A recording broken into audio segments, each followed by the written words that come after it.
Alright, good evening. Magandang araw, magandang umaga, no? Good day sa lahat na nanonood dyan at nag-aabang sa update dito sa bahay ni Tatay Digong. So, day 7 and or di kaya pang 8 na gabi na to rito, no? Since March 13, pumutok yung balita or nagkalat yung, or yan, nag-circulate yung balita na magkakaroon ng merong search warrant sila General Torre na ihahain isi-serve sa lahat ng mga properties and or mga houses, no, mga bahay ni Tatay Digong at ng kanyang pamilya. So search warrant ho yun, like halugubin ng buong bahay na hindi natin malaman kung anong purpose, no, anong halugubin nila, heartbeat ba, botiki, mga Taliano gold ba, yung Yamashita treasures, at kung ano na pa mga pwedeng i-raid nila or yung yung hahaligirapin. Anyway, ito nga yung natin ngayon, first time pala natin na makapunta dito sa labas ng bahay ni Tatay Digong na gabi, itong oras, no? Kasi mostly madaling araw talaga tayo pumupunta dito. And ito, marami palang tao, no? Meron pa din sa kabila. So ganito pala yun, no? Yung sit up ganap dito kapag ganitong oras, maaga-aga. And parang ibang barangay na naman tong andito. Sa dito iba-ibang barangay ang nagpupuntahan dito para sa vigil.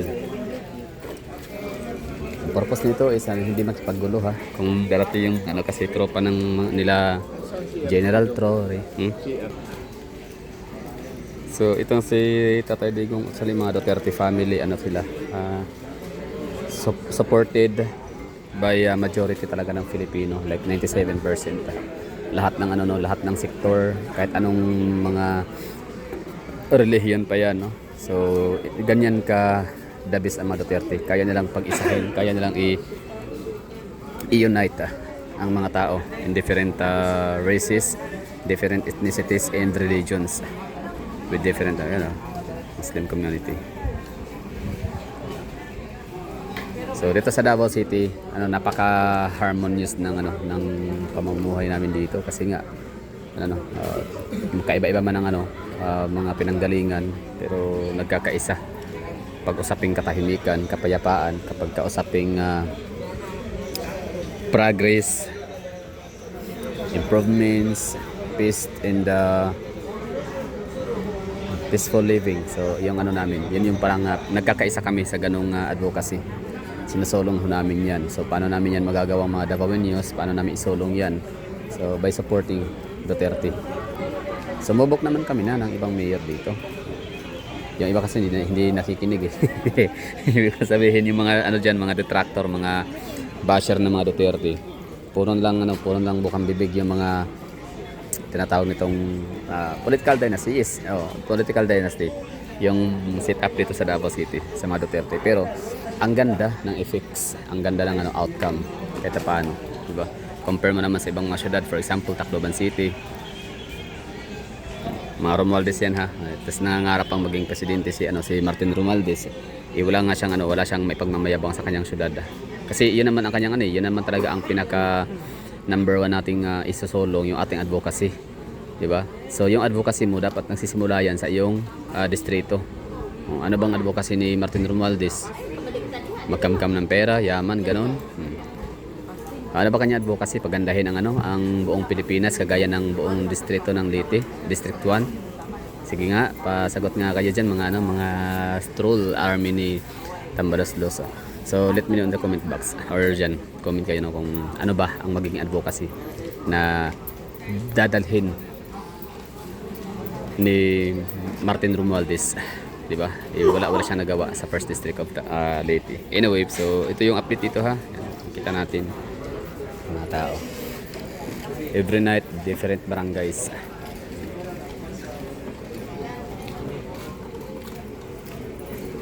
So dito sa Davao City, as far as I know, ang pinakamalaking Muslim community is sa may Bangkal and Boulevard. So lapit pa talaga ng konti.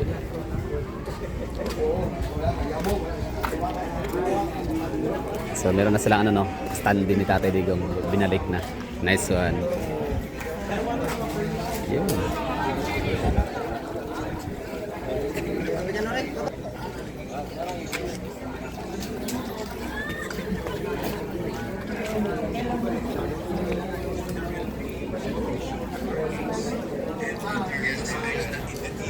ganyan kamahal ang ano, Duterte family ng mga tao. Hindi lang sa Davao, maging sa buong mundo na may Pilipino. Tama na nga kada kuan kada dili ta magdungan-dungan kay kung bumbahan tang turi hurot ta tanan di ba way babilin hurot ang vlogger. At least kung ang sakon man ni turi ang lugar kamuray una mga kuan kay pagabagi pagkadlaw na kami di ba kami ni ano Sir Coop ay actually buntagay mo di ba Bintagay mi. oh gumuntagay mo Unsang oras ka mato diri ah? kuan mga alas 5 na alas 6 Sayo dai nagatuloy ka diri.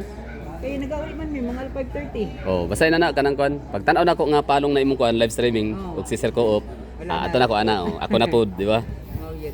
dili kita pwede maghurot lagi kay Kay magduman tawa. itsahan pala ni kanang kuan, pukot ni kuan ni Tore mapandatanan.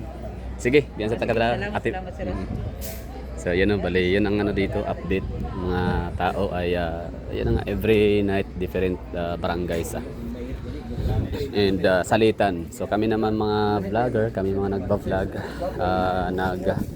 nagba-vlog, kami mga nag-document sa lugar, di ba? Nagre-report kami dito. So salitan din, hindi kami pwedeng sabay-sabay gawa nung yun na nga. Pero joke lang yun ha. Pero malay natin, di ba? Pitsahan pa lang tagpukot, di ba? Lambat. What if kung magtatapon ang lambat, di ba? Hulugan tayo ng lambat ni General Torre dito, di huli lahat. Ibig sabihin, wala nang vlogger natitira, di ba?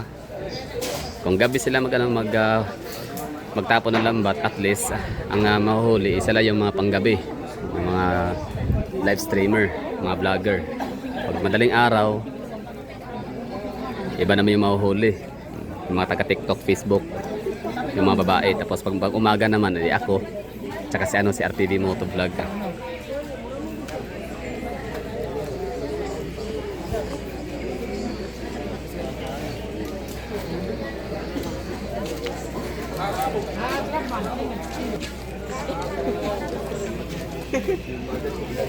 Atilan ka. Dili ko. Atilan sila. Atilan sa amin ganap po namin.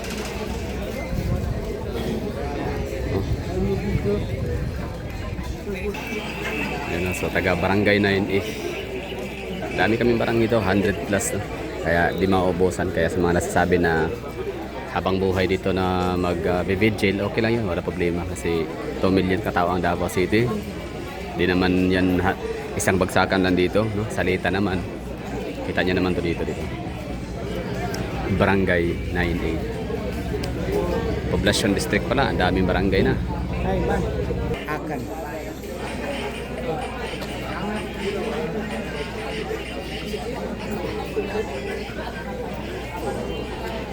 Pogi ni Tatay Digong. Mga pala, update dun sa kay Tatay Digong. Sabi nga ni Bibi Sara kanina, di ba, na hindi na daw makakabalik ng Pilipinas si Tatay Digong. And according naman, pero meron siyang parang meron siyang kalayaan na sa Netherlands. Hindi naman siya talaga bilanggo or kulong. Yun nga lang ay hindi siya makauwi ng Pilipinas. And may mga nakikita naman ako mga comment ng netizens, sentiments nila na hindi hamak na mas safe daw si Tatay Digong sa Netherlands kumpara sa uuwi siya ng Pilipinas. Which is okay lang yun. Kung kaya naman siguro ni Tatay Digong na mamuhay muna sa Europa. Tsaka kung malaya naman siya sa Netherlands, hindi naman siya kulong, hindi naman siya detini, okay lang yun, mas maganda yun kasi may mga OFW naman sa Netherlands. At least makasama nila matagalan si Tatay Digong. At least makasama nila ng di ba, ma-enjoy nila. Mas ma-enjoy nila yung company ni Tatay Digong. At least yung tatay nila, ang tatay ng bayan, ang tatay ng Pilipinas ay napunta sa Netherlands, nagiging kabanding, di ba? Ganun lang ka yan. Para na rin si Tatay Digong yung si Jose Rizal tinapon sa dapitan. Tapos yun. Nung doon sa dapitan ay nagturo, nangaral at nanggamot. So parang si tatay ay si Dr. Jose Rizal, no? So punta siya ng Netherlands, tapos yun may kipaghalubilo siya sa mga Pilipino at yun gagamutin ni Tatay Digong ang mga pusong sugatan, pangungulila ng mga OFW natin sa The Hague. Nangungulila sa kailangan ng tupang sinilangan ng Pilipinas. So, yun lang siguro ang update natin dito ha. Basta maraming tao dito. So ang barangay na pinanggalingan ho nila ay Barangay 9A, Poblacion District, Davao City. So Bot Street kaya no, sa 9 senatoriables ni Tatay Digong. And wag iboto ang mga representative na kaalyansa ni BBM. Wag iboto ang mga kaalyansa ni BBM ng mga governor, vice governor, mga board members, mayors, councilors. So lahat yung yun pagka malaman yung kaalyansa or alamin nyo dapat. Baga alamin nyo, mananaliksik kayo, basisihin ho ninyo yung mga background nila, no? Yung kanyang mga affiliates, kung kanino ba sila related or naka-tie up, diba? Nakikipag-collaborate kung kay ano ba, kung kay BBM, so X na kagad yan, no? Diretsong Isidoro. So basta yun lang, hindi na kailangan maging ano kakampi ni Tatay Digong. Basta kay kampi sa mga BBM, matic flash sa Inidoro yan.